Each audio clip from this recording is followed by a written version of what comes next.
It's time to get nerdy, y'all. A little bit of gaming history for you.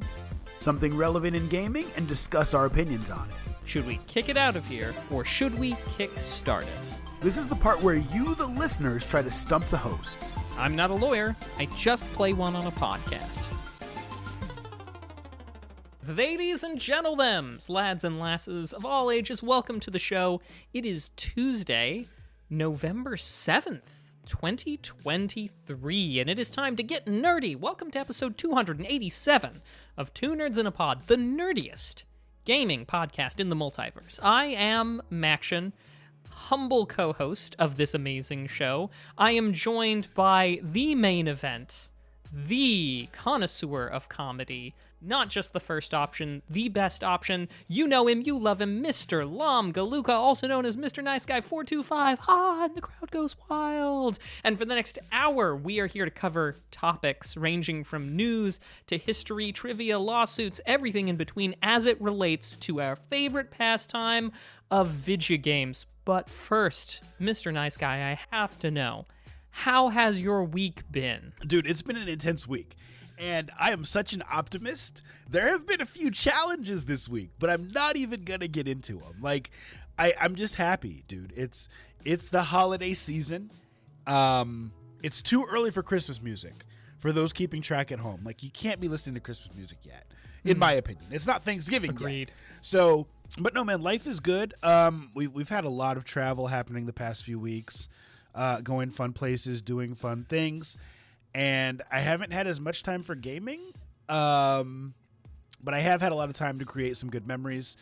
So that's what I've got to say, man. How about you? How are things? You know, I had something fun on the heels of our conversation and all of that from last week and all of the shade that you threw about, Mac, you're never going to have anybody over to play a game in the meat space again. That Why is not would what you I said. ever be interested in Heroscape? That's not what I said, bro.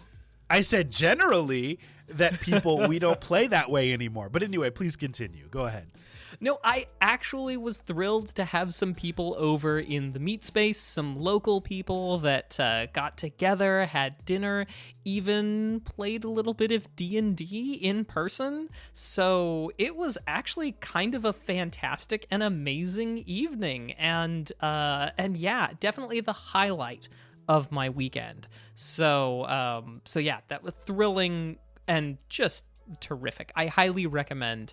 And they were new friends as well, or at least new-ish friends. I feel like this is something only I have struggled with, so I don't know how relatable it'll be. What's that? But making friends as an adult, I don't think is something that resonates with anybody, because only I could struggle there, right? I'll be honest with you. This is going to sound super arrogant. My calendar is constantly full with invites to do stuff. And I don't know if it's just that me and my wife are super likable. Not that you are not super likable, but it's probably a combination of our personalities and also that we live in an area, Mac, where there's just a lot of people.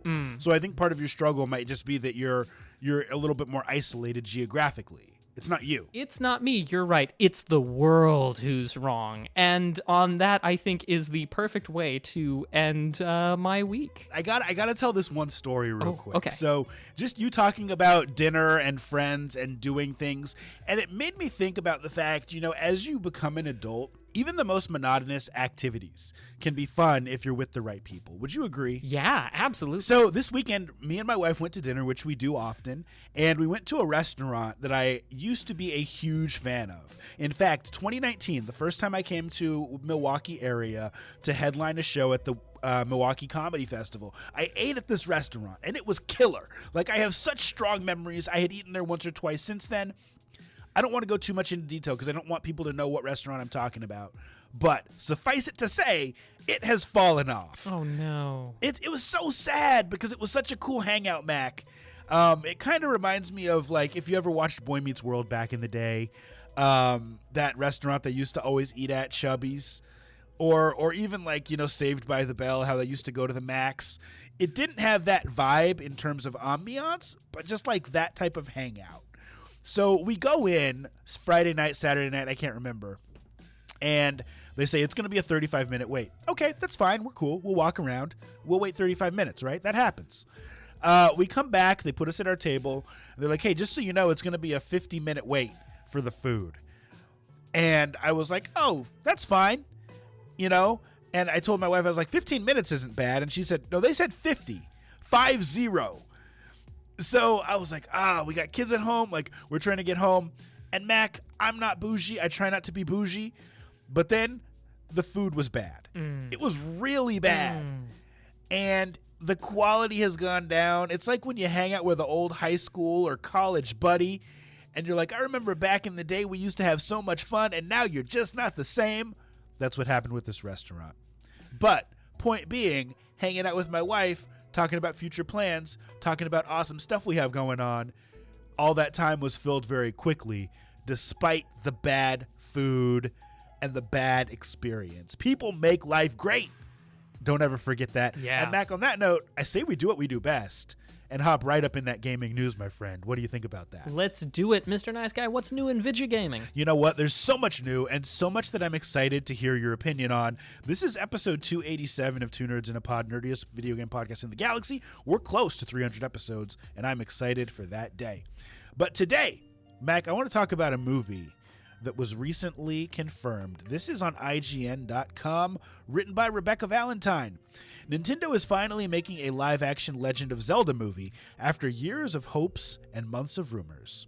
The news was shared today in an official post to Nintendo investors with a few details. The film is being produced by Nintendo's Shigeru Miyamoto and Avi Arad, chairman of Arad Productions and former founder of CEO of Marvel Studios. Arad has been credited as a producer on numerous successful films over the years, most recently including Spider-Man Across the Spider-Verse, Into the Spider-Verse, No Way Home, Far From Home, and Homecoming. He's also worked on other movies it lists here. And it goes on to say that Sony is apparently co-producing this movie. Mac, I want to get your perspective. You've seen the Mario Brothers movie. I know you talked about it on another podcast. What podcast was that, by the way, that you talked about it on? Swords and Starships. I guessed it on that to talk about it. Exactly. Great pod. Go check it out. So, Legend of Zelda being a live-action movie, do you think there's more pressure on Nintendo and those creating it for this movie to be successful since it is indeed live action as opposed to animated? Does that add some pressure for this to be a successful game adaptation? Yeah. It is objectively harder to do some things live action and make it look good than it is when you're doing animated stuff. It's one of the reasons why I'm so very grateful that the Spider-Verse stuff has been animated, because my gosh, has it allowed them to explore those worlds in a way and in a style that I think would have absolutely not come across as well in a live action. Now, that's not to say we haven't gotten great things like No Way Home or any of the Tom Holland Spider-Man stuffs. Sure. But still, it's a whole different beast. Now, that does give me some great hope, because I believe you just mentioned that they had somebody on who's got experience in the Marvel Studios, and they've had some, good success doing some good live-action things. But, I mean, oh, man. I'm excited, but I'm also concerned, because I remember too well all of Yul Bowl's work, and although I'm probably disgracing the people involved in this by bringing up his name in this in this context, I remember many of the very bad live-action video game movies, and I would like to think that we're past that we're in the renaissance of video game movies, but sure, given the details that we have, all I have is just my trepidation, really. Well, it's interesting, because I would guess that this is going to be bigger budget than the Super Mario Brothers movie. Now, granted, you had to pay for the voice of Chris Pratt with Super Mario Brothers. I'm sure that was not cheap. In a live action, you have to pay for the whole body. Right? Exactly. There, and so I can't help but think that, this is going to be more expensive, which means it's going to come with higher expectations. Additionally, I feel like Zelda is a much more cinematic experience than Super Mario Brothers. Like with Super Mario Brothers, it's literally the same story every time, right? And to a certain extent, you could say that with Zelda, like you're always fighting Ganon at the end. But I feel like there's a lot of different source material, especially when you consider Breath of the Wild and Tears of the Kingdom. Those stories are so much deeper, in my opinion, than any of the stories that we get from the Super Mario Brothers universe. Mac, the other thing that I think may be challenging for them, and I'll be interested to hear your perspective, and then I want to hear, because I saw you wanted to say something, but Zelda never having a voice before, or always kind of be just having like a like type of voice. Like I feel like giving Zelda a voice presents a challenge of its own, because we've all kind of just had to have that in our imagination previously. Would you agree? Yeah. Without a voice, I think it's, people tend to insert their own voice. Helps them relate more with a character in some ways. Could be challenging, especially if you make the wrong choice, Right. which is objectively Chris Pratt. The thing that I was wondering is we don't know what this new Zelda movie is going to be about. Whether it's going to be a whole new adventure, very likely, or whether it's going to be based off of the adventures already canonized. So, Mr. Nice Guy, if there was one of the Zelda video games that you have played that you would like to see be the story that they pull from in order to make this Zelda movie, which game is it for you? That is a super good question, and I want it to be an origin story, which means I want them to go back as far as possible in the Zelda universe. I use universe in quotes. To tell us about Link and how he started out, and to tell us about, maybe how he met Zelda, and maybe kind of how that relationship formed and the forces that they were fighting. And so when I say like NES Zelda, like the original NES, there wasn't much of a story there compared to the Zeldas that we have today. But like that's the source material I want them to pull from. I really want it to be an origin story. And so that then we can move forward with more Zelda movies, as opposed to just, hey, Link's an adult and he's awesome and he already has 15 hearts, and he's ready to go. Although different perspectives that we're getting in the chat, Mac, what are people saying in the chat? Well, Ishmael has, it's an easy choice for him that it's Majora's Mask. Just the same thing over and over again, like Groundhog's Day, but with Link.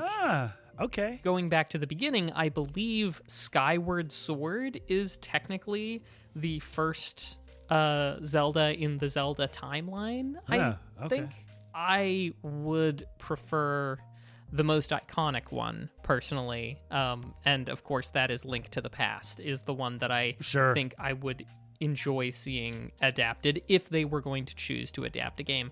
Although, frankly, it would be hard to go wrong just so long as you didn't go for Wand of Gamelon. Everything, I think, would work just great. It'll be interesting, and I'll end on this, and then, Mac, you can say anything else you want to say. They're going to have to balance that line between making a movie that is good for hardcore Zelda fans, but also something that a completely new audience will want to go see in the theater, much like they did with the Super Mario Brothers movie. Easter eggs for people like you and me, and Ishmael and our audience who have like played the Mario games for years, but also like, hey, you want to take grandma to it? She'll have a good time. So I think that they're going to try to do something similar with Zelda, even though Zelda is not as much of a household name as Mario.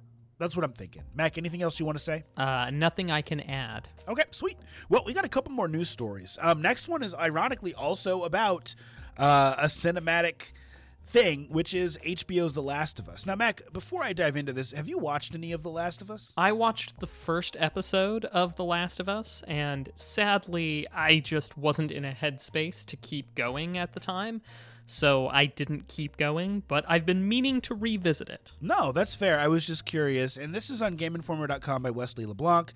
He writes, earlier this year, HBO's The Last of Us successfully brought developer Naughty Dog's critically acclaimed and fan-favorite PlayStation exclusive to life on the TV screen. Its season one premiere was HBO's second largest debut since 2010, and its second episode broke records too. Roughly 3 weeks after the premiere of the series, HBO revealed The Last of Us would be getting a second season. And now, thanks to a new Deadline report, we know that it will I can't read today. It will start shooting next year and premiere sometime in 2025. Mac, that's what I'm going to read about the story. My question for you is this. 2023 first season, and it basically covered all of the first game. We've already been told that season 2 will not cover all of The Last of Us Part 2, but that it'll take multiple seasons to get through. Do you think that 2 years between season 1 and 2 is too long? Do you think people lose interest? Thinking about TV shows generally, like, what are your thoughts on that? You know, it's weird, Mr. Nice Guy, because as time goes, we're moving farther and farther away from the conventions of the past, where television used to be, you've got to have something every year, 1 year after the other.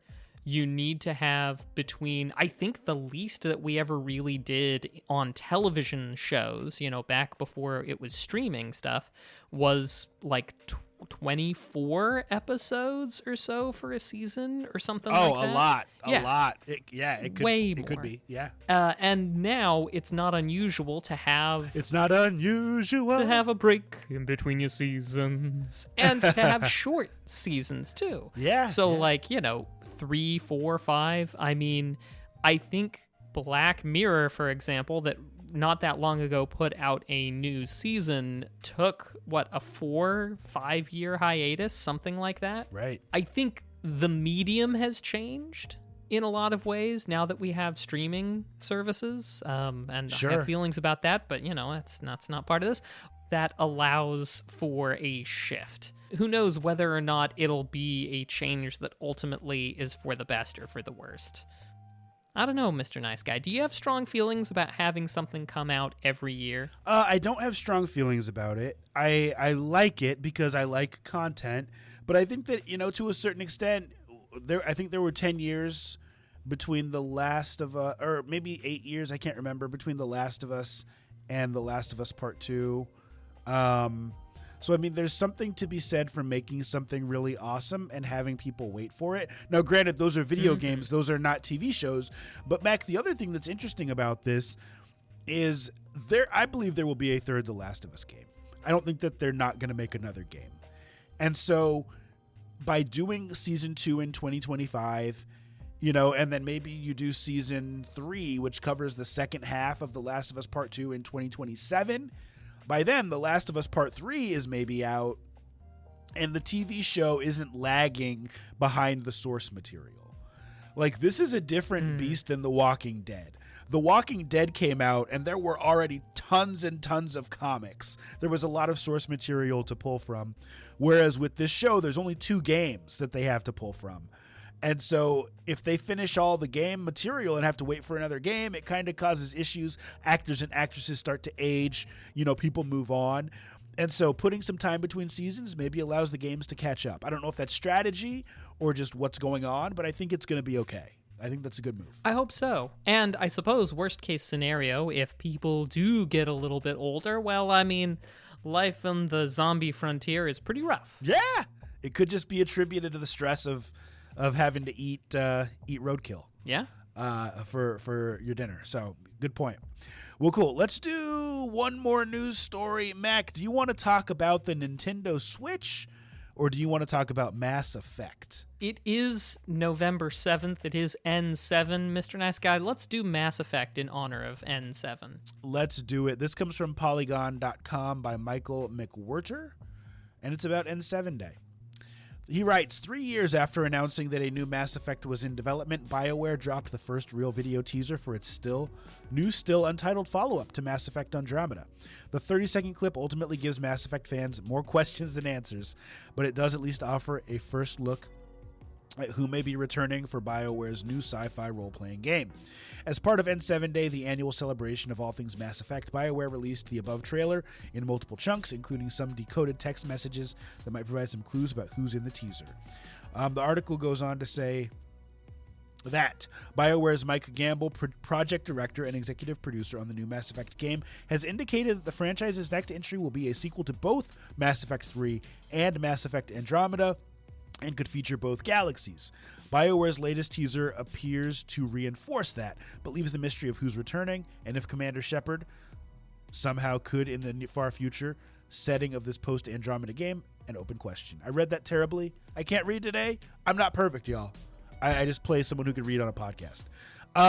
Mac, my question for you, and we've kind of talked about this before, Naughty Dog has taken a stance on Outbreak Day or on The Last of Us Day of saying, hey, don't get excited. We're not going to announce X, Y, or Z, that thing that you're hoping we will announce. Whereas BioWare is taking the approach of, we got to give them something. We announced this game 3 years ago. Let's give them a 30-second trailer that doesn't really tell us much, but kind of wets your whistle for more, I guess. Which approach do you prefer? The, hey, we really don't have a lot to announce today, or that we got to give them something in terms of a video game? I prefer the, tell me when you've got something. Mr. Nice Guy, I know we've talked in the past a lot about hype. Yeah. Do you think the hype will hurt more than it helps? With Mass Effect, I don't think it's going to matter. I think that the main time that hype really hurts a game is when it's a new IP. I think about the way that Destiny was received when it first came out. It had one of the largest marketing budgets of any game ever, and it was great. But when you know that amount of marketing has gone into something and that it's coming from the people who made Halo, one of the most iconic franchises of all time, you have certain expectations. And so I think that hype hurts when it's something new. I think Mass Effect already has such a huge fan base that they're going to be okay. I just don't like what, you've heard of Chinese drip torture, where it's just like little drips until you go crazy. And I feel like game companies have almost unintentionally adopted a similar approach where it's like, oh, let's give them something.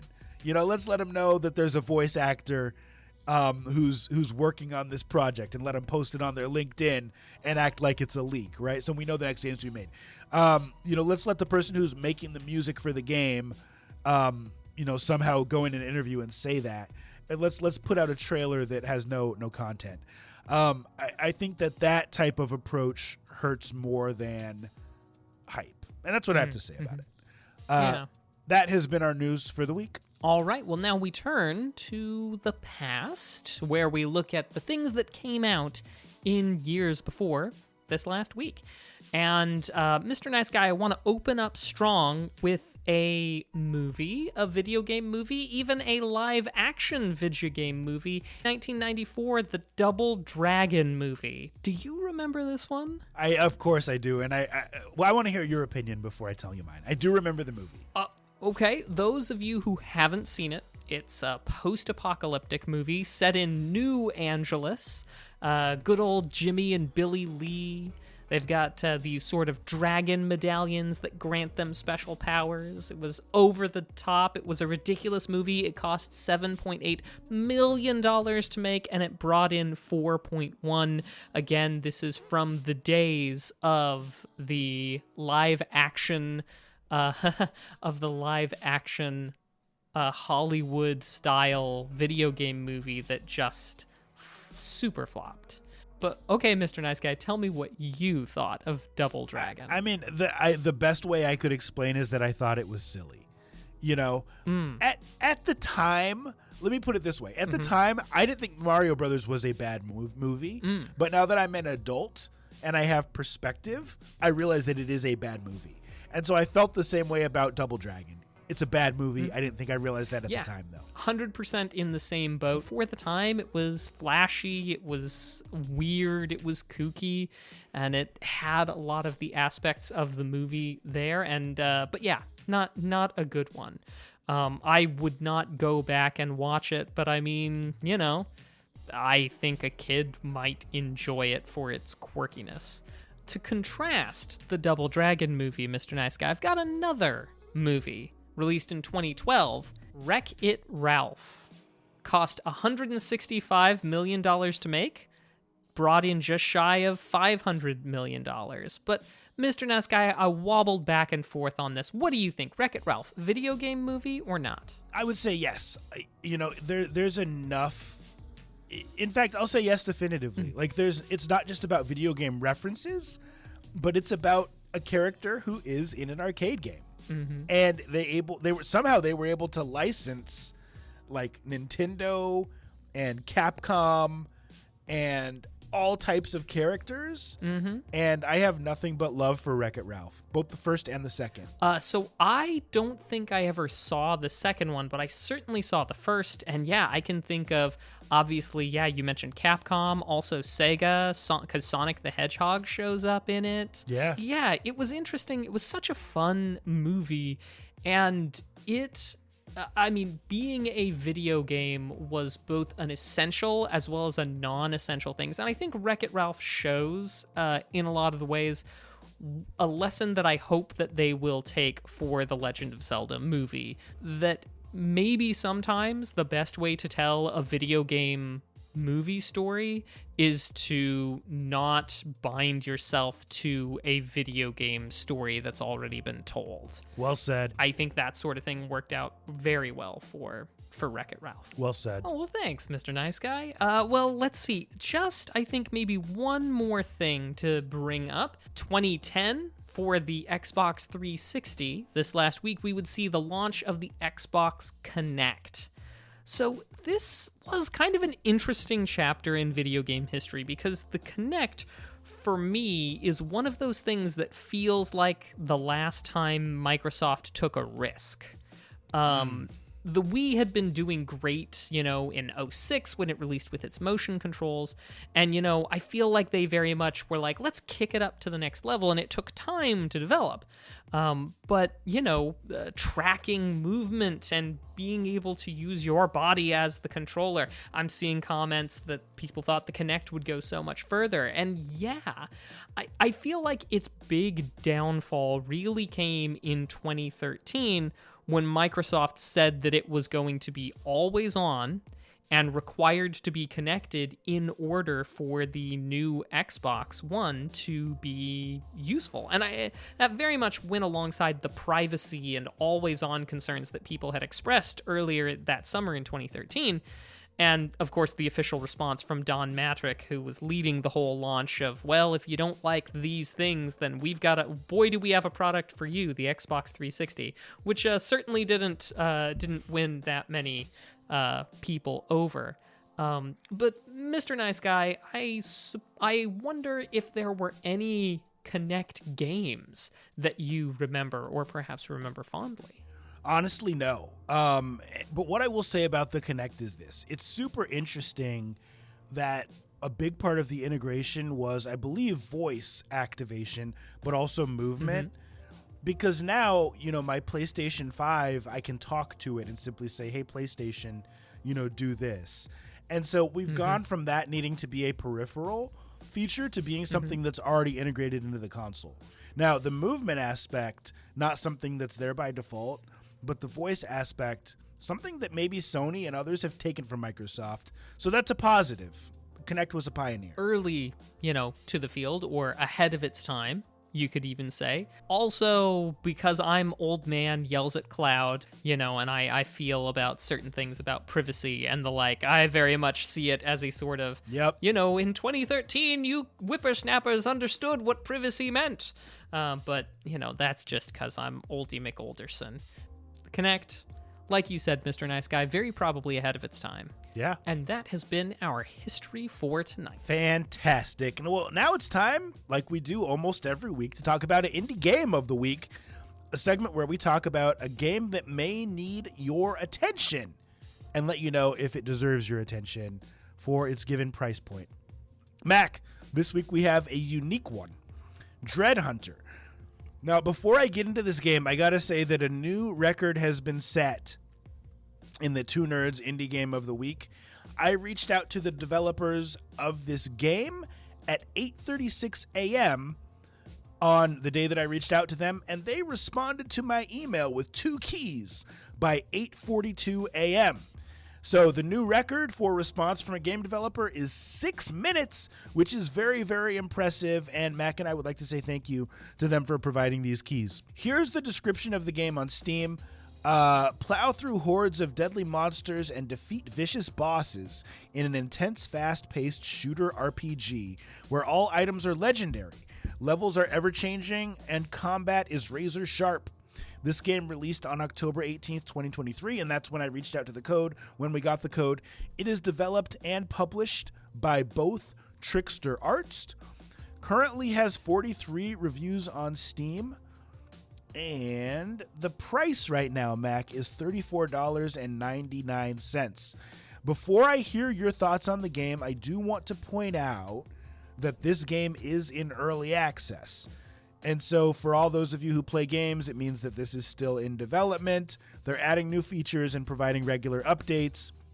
Mac, what did you think about this game? Right. So I know I've been quite verbose about my not loving twin stick shooter games in the past. Right. Most notably, how I have maligned Smash TV. But there have been some really good twin stick shooters over the years. And this game is, it's a twin stick shooter. Dread Hunter is very much sort of sci-fi.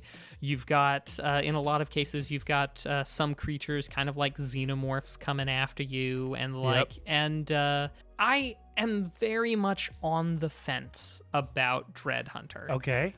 It's definitely got some good pros. There is enough variation in order for it to not feel too repetitive. It's easy enough to pick up and do sort of short segments. Agree. But I feel like there's something missing that I can't quite put my finger on.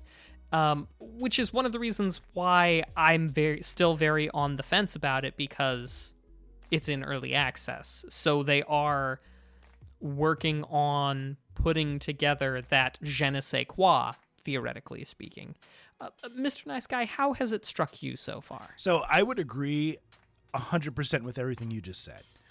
I would say for what it is, it's a really tight controlling game. I don't know if I would, the one thing I might disagree with, I don't know if I'd classify it as a twin stick shooter. Is it a twin stick shooter? Yeah, but I don't know if that's the first genre that I would put it in. It's definitely an action RPG in the sense that you are, you're dungeon crawling like a Diablo, but you're upgrading your guns, you're upgrading your gear. It's not just about the shooting. It's a lot about the character progression and the min-maxing of, upgrading your gear, getting better stuff, going to the shop, etc., etc. Whereas a game like Smash TV or like Robotron, you're literally just going and shooting stuff and just trying to see how long you can survive. Does this control like a twin stick shooter? Absolutely. So I see where you're coming from with that. I guess my frustration with this game lies in the price point, because it's $34.99 for an early access game. And it almost seems like they created something that is solid, but they're relying on community feedback to help it become what it really should be. So the first week when I played this game, so many of the essential features were not even in there yet for me to even enjoy the game. Like the ability to upgrade your gear was not in there. The ability to sell items was not even there. But you could go and you could collect all these items, but then you couldn't even utilize the mods that you had collected. And so stuff like that to me is just unacceptable, even for an early access game. If you're going to put that in the game, the functionality should be there day one. Now, that said, I really enjoyed the game. I think it was a little bit repetitive, but I think they have something here that could be really, really good. I just don't know what the replayability is going to be that makes me want to keep coming back. Yeah, I have been giving it a go periodically since they first shared it last month. And it very much was one of those where, yeah, I'm glad that you said it, that functionality wasn't there at the time.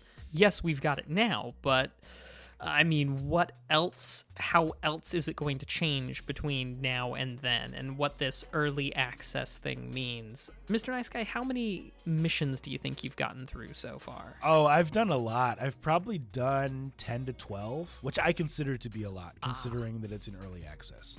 I have probably only gotten maybe 6 or 7 in, so you've definitely gone past me. I've gone back and replayed some of the previous missions in order to grind for cash and for upgrade stuff so that I could, stand a better chance, because I think my playstyle's not exactly on point for that style of game. But, yeah, I don't know.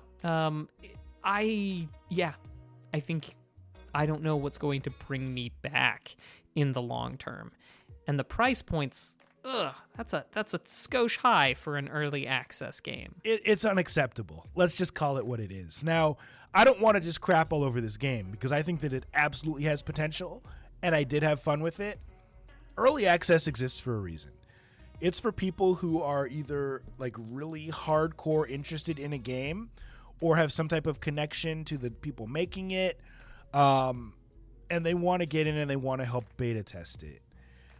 But to me, to get a community for your early access, you have to price the game accordingly, and you have to look at the market to do so. And I just think that $35 in one of the best years of gaming ever is way too much to charge for an early access title. I think this game has potential. I want to see what happens. Please do not, I'm just going to be blunt, please do not go buy this game while it's in early access. Wait and see what they do with it, and then if this is your genre of game, you're going to like it once it's complete. I have faith in what they're doing, but right now is not the time. Mac, anything else you want to say? Couldn't have said it better. Awesome. And that has been our Indie Game of the Week. Well, now we turn to a crowdfunding project that is trying to get off of the ground. I've posted a link in the chat. We're going to talk about some of the virtues and the vices, and then decide whether or not we think it is worth our dollars. This game is Mariachi Legends. Now, way back in episode 133, we talked about a Metroidvania called 9 Years of Shadows. And then, in episode 286, Mr. Nice Guy and I were delighted to have a chance to talk about it after it was released and we had played it. Now, Halberd Studios, a team based in Guadalajara, was the team that did 9 Years of Shadows, and they are back on Kickstarter as of today with Mariachi Legends, another Metroidvania. So, pixel art, blasphemous style, visceralness to the combat. If you have seen the art style of 9 Years of Shadow, then it's a great example of what you're looking at here. The general story beat is that you are a detective who's essentially turned vigilante when Lady Death basically gives you Mighty Morphin powers to take down a gang of criminals known as the Mariachi Legends. Now, we're keeping to a theme because the minimum buy-in for a copy of this game is $25 minimum for the kickstarting, and they're looking at $51,000 to fund this project. Now, as of right now, they have surpassed the 70% margin on funding this, and that's in basically 12 hours or maybe a little bit less. So put that to the side for a second. They have also brought up that there's going to be various things, some crafting of potions, gathering of various things. There's supposed to be this sort of card system, kind of like tarot cards for doing temporary buffs or kind of statting or restatting your character. And I especially love that this team based in Guadalajara is drawing very deeply on, on the type of lore that would be common in Mexico. And I would absolutely love to see some settings that are a little bit less, Eurocentric from time to time. These types of things I absolutely love seeing. But $25 million minimum buy-ins, a touch much for me. Mr. Nice Guy, any impressions? So, Mac, here's what I want to say before I give my thoughts. We have now reached that point where we are a little bit spoiled, you and I. Spoiled. We legitimately, we get access to these games now, and so I don't think we're out of touch. I hope that we never will be. But because we get to play a lot of these games in exchange for our opinions, I just want to make it clear to the audience, this studio did give us 9 Years of Shadow, their previous game, earlier this year. And so when we see something and we say $25, when I say that, I think from your perspective as someone who may have to pay to get this game, that's a bit high. Mac, is that what you mean when you say that? Yes, that is. Anytime I'm talking about the cost, I'm just like, would I put $25 down? Would I shell it out? And I think from my part, I'm just like, maybe I'm out of touch, but I feel like 25 is a little high for me on a Kickstarter. No, I would agree with you 100%. And I will say this about the game. This is going to be an awesome game. 9 Years of Shadow was a really, really good game. It was not my favorite Metroidvania that I've played this year, but it was a very good Metroidvania, and I had a lot of fun with it. And I could recommend it without reservation, even if you're paying for it out of pocket. That said, I pulled up 9 Years of Shadow on Steam, and that one is $19.99. So it's like their first game they charged $19.99, and now they're going to charge more. I don't know what their reasoning is, but I think that they probably could have made this Kickstarter a little bit cheaper. Reward the people who are going to back you. The other thing that I would say is 9 Years of Shadow on Steam has over 1,000 reviews, and it just came out in March of 2023. So I think that this game has sold very, very well. And Mac, at what point does a studio cross over from being an indie studio where we're like, yeah, do a Kickstarter, to getting into that territory of, come on, you have the funds to pay for this. Why are you still using Kickstarter? That's kind of a rhetorical question, but it's something to think about. I have no doubt that this game is going to be dope, and I want to play it. But I agree with what Mac is saying. Price point is high. Last thing I want to say, September 2024 is the estimated delivery date, not far away at all. And I think that is awesome. They're really going to put the work in. They're really going to get it done. And I don't know if there's a playable demo or not, but I know that 9 Years of Shadow for me basically serves as a playable demo because I know, Mac, that they can make a game. And so I know you have your rule. I don't know if there's a demo here, but I feel like they've given us a demo. That's my thoughts. So yes, you know my rule, and no, there is no demo here. And I mean, I still stand by my demo or no-go type of rule. And you're right, they have certainly proved that they can bring something out. And September 2024 is not that far away. I would think if you feel like you have a market viable product in 1 year, that you should have a slice of game demo ready to go. And it certainly looks, the art is incredible. I love it. And I really want to play it. I think this is something I'm just going to have to... I wish them the best, but I have to say kick because I've got to be consistent. But I totally respect your perspective, Mr. Nice Guy, that 9 Years of Shadow is the demo, in your opinion. I am going to disagree, and it has nothing to do with the fact that they've helped us out in the past. I think that this should be kickstarted because I know that it's going to be a phenomenal game, and I know, or at least I hope, that they're going to improve upon the weaknesses that the last game had. Like Mac, I also feel like we need more diversity of setting in games. This gives me Guacamelee vibes, not in the art style, but just in the fact that we're getting something that is less Eurocentric, that does have that Hispanic flavor. And I really want to see this succeed, and it's clearly going to. So I say Kickstarter. I agree with everything you've said, all except the conclusion. Nonetheless, we still wish Halberd Studios the absolute best. They've produced great stuff so far, and I can hardly wait for what this is going to be. Mariachi Legends, it's going to be fantastic, and in spite of my cynicism, it's probably going to hit its funding goal within the first 24 hours. So, good on them, good for them, and I'm glad to see them making another Metroidvania so soon, because they've got a knack for it. So can I ask you a quick question? Because this will be important for future episodes. So let's think about like Shovel Knight, for example, right? Mm-hmm. Like Shovel Knight came out, and then after Shovel Knight came out, they made a bunch of different like mini Shovel Knight games. I can't remember the names of all of them. If that studio put out another Kickstarter without a playable demo, would you still say kick? Or would you be like, no, they made Shovel Knight? Like, that's one of the best indies of all time.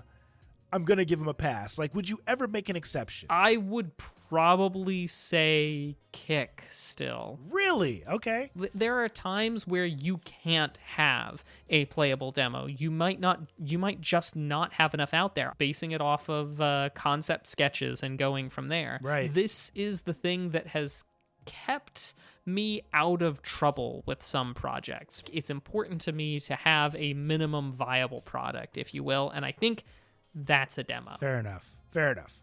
Well, cool. Let's keep things moving. It's time for Nerd Flex. A woo-hoo. A segment where you, the viewers, try to stump the host. Sometimes you do, sometimes you don't. Mac, what would you like to say, sir? I want to mention that this is a sound test episode. While you guys are racking your brains thinking of ways to stump us, we have thought of a cruel and evil way to stump you. And that is by selecting a mystery sound from video gaming. We're going to insert it here, and then you can rack your brain thinking about what it is. Get back to us on social media or use the email address that we have attached to the show notes of each episode. Let us know what you think it is and reference this sound test from episode 287. Good luck. You'll need it.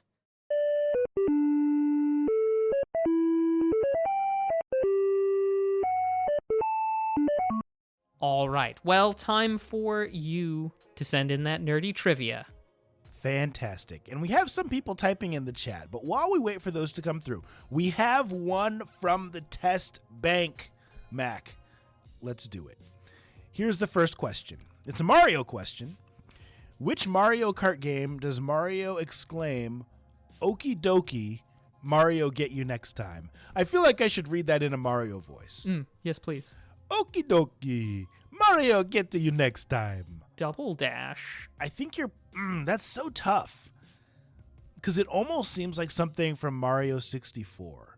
It's so tough. And once again, this is not multiple choice, so we can go opposite directions. Mm-hmm. I'm going to go Mario 64. Are you going Double Dash? I'm going Double Dash.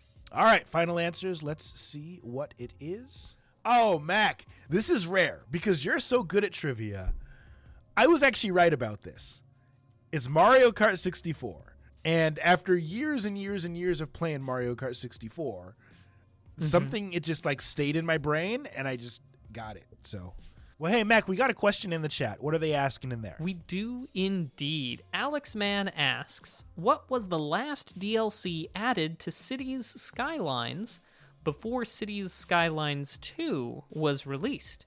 Was it A, mass transit, B, financial districts, C, Sunset Harbor, or D, hotels and retreats? It's a great question. Now, I am not a Cities Skylines connoisseur. Mac, I suspect that you're not either. You would be right. It was actually something that when Metzgirl was a guest a couple of episodes ago, she talked about Cities Skylines 2. And I had to admit then, and I also have to admit now, that I don't know much about Cities Skylines. That's okay. Let's think about it logically, because probably the last DLC would be something that's not super like relevant to creating an awesome world. Like maybe it's something that's kind of on the outside of the game. And so I think about mass transit being something that could be super important to creating a big world and keeping you engaged. Hotels and retreats, possibly. Sunset Harbor, I'm not sure exactly what that means. But I think of financial districts as something like, hey, here's kind of a last thing. I could be wrong, but that's where I'm leaning. What do you think? I'm thinking that of those four that I read there, one of them sounds like it's different than the other three. I don't know if this helps or hinders, but mass transit, financial districts, hotels and retreats, those all sound like a pretty, thing, an item. Whereas Sunset Harbor sounds like that's not a definitive thing. That's a whole area. So I feel like Sunset Harbor sounds like the odd man out. That's a now really I don't know good if that point. means that this is the one, or if this is one we should completely discount because it's a distractor. But it seems like the odd man out. Okay, so I think you may have convinced me. I say we go with Sunset Harbor. Final answer. Do you agree? Yeah, let's do it. Let's do it, Alex, man. Let us know in the chat if C is indeed the correct answer. Oh, wow. The correct answer. D, hotels and retreats. It added hotels to the game and also a countdown building to the day when Cities Skylines 2 was going to be released. So we were both wrong. It's all good. We do have one last question, and the person has not put multiple choice answers in the chat, but we're going to go for it anyway. It's all in fun. So here's the question from AR Wilson 371, and looks like he may be about to put years in, but here's his question while we wait. What year was the original NBA Jam released? My recollection of NBA Jam, because I know that you are not as much into these types of sports games as I am, is it was on the Super Nintendo Sega Genesis. I believe it also was on Game. In fact, I know it was also on Game Boy. Because I was actually watching an episode of the Game Chasers today, and they picked up a copy of NBA Jam for the Game Boy in that episode. But I believe it was first on Super Nintendo and Sega Genesis. Fingers crossed it wasn't also on an arcade. So Super Nintendo, we're talking what, 1996? The choices we have are A, 96, B, 95, C, 94, or D, 93. Before the multiple choices were in the chat, I was going to just shot in the dark say 1993 personally. You know what? I trusted you before and you were wrong. But it doesn't mean that I don't still have faith in you. So let's keep things moving and go 1993. Final answer. Is this the case of the blind leading the blind? We will find out after this. Do-do-do-do-do-do-do. Woohoo! By sheer luck, I've stumbled across it. Nice. It is indeed D, 1993. Thank you, AR Wilson, for that question. And thank you for laying one up for me that I could dunk. That's a sports ball reference for you. He's on fire. That's an NBA Jam reference. And that has been our Nerd Flex of the week. All right. Well, now we turn to a little bit of legalese. Legalese. So the big news is that Fortnite dances again. This is about a dance lawsuit. Now, we first talked about Mr. Kyle Hanagame back in episode 239 of our show. As part of the legalese, we mentioned him because he is a dance choreographer, and he brought a suit against Epic for an emote, which, for those of you who don't play Fortnite, is a dance that your in-game character can perform, provided you pay the company for it. Now, that emote copies a distinct 4-count portion of his registered choreographic work. And unlike some of the other cases in the same vein that you may have recall from, 2018, 2019, such as the Carlton, Mr. Hanagame actually had a registered copyright on the dance routine that he had put together. So that means that it made it to court instead of being dismissed for lack of a registered copyright. Now, once he got there, the first hurdle that he had to clear in court on this lawsuit situation was clear, substantial similarity. And the dispute turned on the idea of just how to evaluate the similarity of somebody's dance choreography and a video game character doing some dance steps. Now, Epic's argument was that the dance steps needed to be treated as a sort of individual, take them one at a time type of thing.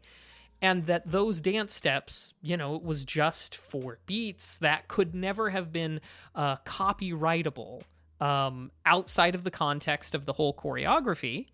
And so it's just the segment. So why is it, we don't even need to be here because he could have never copyrighted that on his own. Now, Kyle, Mr. Hanagame, pushed back by saying that, well, yeah, sure, you did take just a small section, but you also took the most recognizable portion of my stuff to copy.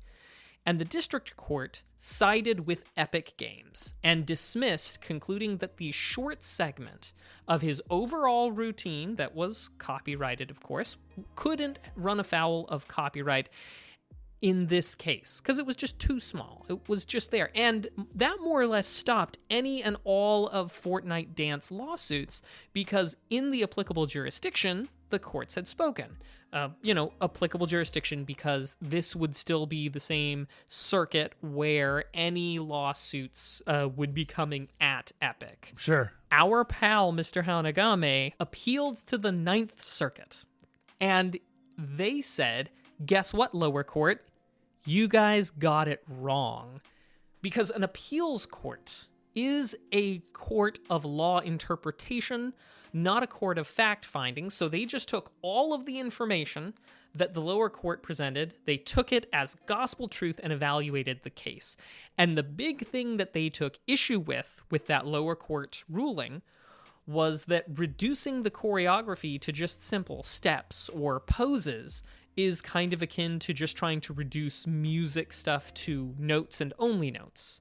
They said choreography is, by definition, a related series of dance movements and patterns organized into a coherent whole.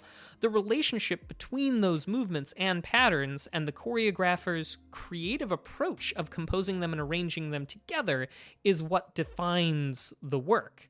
So they were saying, yeah, sure, it's a small component, but still, it is a way that it's not just like you just took some steps and he's trying to copyright the ABCs. He did put them together in this way, and you took it. And they also took a lovely shot at Epic for trying to pull what it seemed like they thought was a fast one. Quote, but the relevant question is not whether Hanagame could register only the 4-count segment of choreography with the Copyright Office. The question is whether Epic unlawfully appropriated that portion from Mr. Hanagame's registered choreography.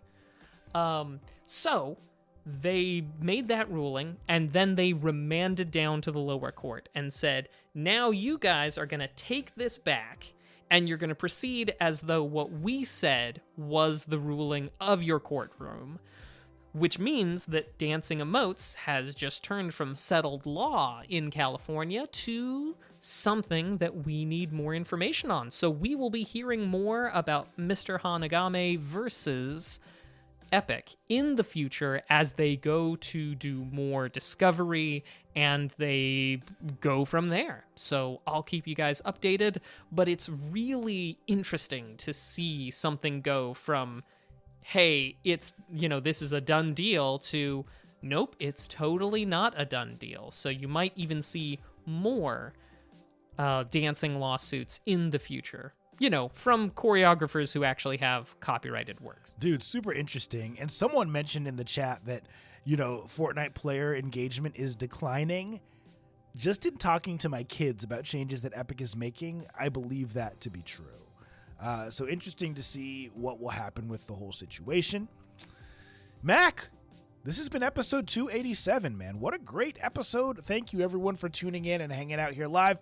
But before we go, we have one last thing to talk about, and that's what we've been watching and what we've been playing, which includes all the cool, nerdy stuff we've been into across all platforms. And if you're here live, you have a job to do, please let us know in the chat what you've been watching and playing, because we're always looking for those nerdy recommendations. Mac, what have you been watching and playing the past week? So probably the most interesting thing that I watched over the weekend was an old, I guess, was it a 90s movie? I think it was a 90s movie called Death Becomes Her with Goldie Hawn, Bruce Willis and oh gosh, I'm forgetting somebody in there. Her name's not coming to me. Anyway, it's like this weird, wild, ridiculous 90s comedy. Absurd. Absolutely absurd, like in the way that Beetlejuice was absurd, but just a lot less, Danny Elfman and the like. But yeah, beautifully absurd. No regrets whatsoever. And honestly, that's the only thing that I watched over this weekend that's coming to mind. Although I have seen a little bit, and as people are typing in, things are coming back to me. I did watch the first episode of Invincible Season 2, and that's about it for watching. As for playing, I have played some more of Dread Hunter, as they've updated some things, trying to give it the fair shake. And also my usual standbys, a little bit of Mega Man, a little bit of Chasm. What about you, Mr. Nice Guy? I didn't even know Invincible Season 2 was out. I'll be honest with you guys, and I loved Season 1. What have I been doing that I'm so busy that I don't know when awesome stuff is coming out? You've been flying around the country, taking the kids around to cool, awesome things. That's exactly it. No regrets. But it's interesting because I literally went and looked at my bookshelf the other day, and I was like, you know what? I have the Invincible Compendium number 1. It's like 1,000 pages, and I have never completely finished it, so I put it on my nightstand, and I've been reading a little bit. And now I hear Season 2 is out. It's like it was meant to be, so I'll have to check that out. As far as what I've been watching and playing, I like Call of Duty Zombies. I have a buddy who plays. He's actually a listener of the pod, and we've just been going through that and just leveling up our stuff and trying to get all the stuff unlocked. So a lot of that. I did hop back into Modern Warfare 2 a little bit this past weekend in preparation for Modern Warfare 3. So, hey, I'm not a bro gamer, but I play bro games. You guys can judge me all you want. I love Call of Duty. And then just a lot of retro stuff, Mac. I'm always down to get in a quick round of Miss Pac-Man, and just some of the retro stuff that's on the Steam Deck, and of course Dread Hunter, which we talked about today. Very little gaming this past week, though, just a couple hours. Now, as far as what I've been watching, it's a lot of YouTube. I know some of our friends in the chat did watch Nate Bargatze on SNL. I'm a fan of his stand-up comedy, and so I watched those sketches this past week. And lots of game hunting videos. And as far as movies, rewatched both Space Jams with the fam. Thank you, everybody, for tuning in to episode 287 of Two Nerds in a Pod. We appreciate you. We really, sincerely, we wouldn't have a pod if it wasn't for y'all. Actually, you know what? We probably would, because this is just a hangout for me and Mac, and we love doing it. Hey, but thank you for tuning in. Please share the episode. Tell your friends. Tell your enemies. And we'll see y'all next week. Video games are art. Be excellent to each other. Deuces. See ya.